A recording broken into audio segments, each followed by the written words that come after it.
খুবই অল্প সময়ে সুস্বাদু এবং নতুনভাবে পনিরের একটা রেসিপি শেয়ার করছি। তো এই রান্নাটা করার জন্য দেখো 200 গ্রাম পনির আমি টুকরো করে কেটে নিয়েছি।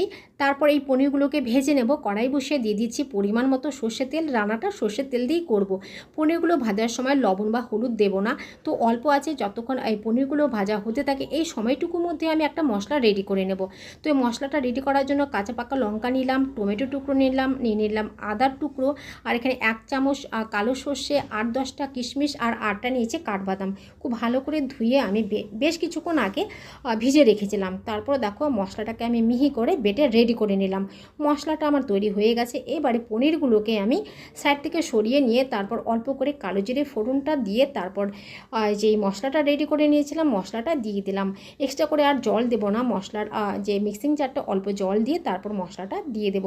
দিয়ে স্বাদ মতন দিয়ে দিচ্ছি লবণ, আর দিয়ে দিচ্ছি অল্প করে, দেখতেই পাচ্ছ 1 চিমটি দিয়ে দিচ্ছি আমি হলুদ গুঁড়ো। আর কিচ্ছু আর দেবো না। এবারে মশলাটাকে বেশ করে কষিয়ে নেব। যদি আমার প্রয়োজন মনে হয় তবে আমি একটু জলটা দিয়ে দেব। তো দেখতেই পাচ্ছ বন্ধুরা আমি এক্সট্রা করে আমি আর জল দিচ্ছি না। তো এভাবে করে মশলাটাকে ভালো করে কষিয়ে নিয়ে গরম গরম আমি নামিয়ে নিলাম।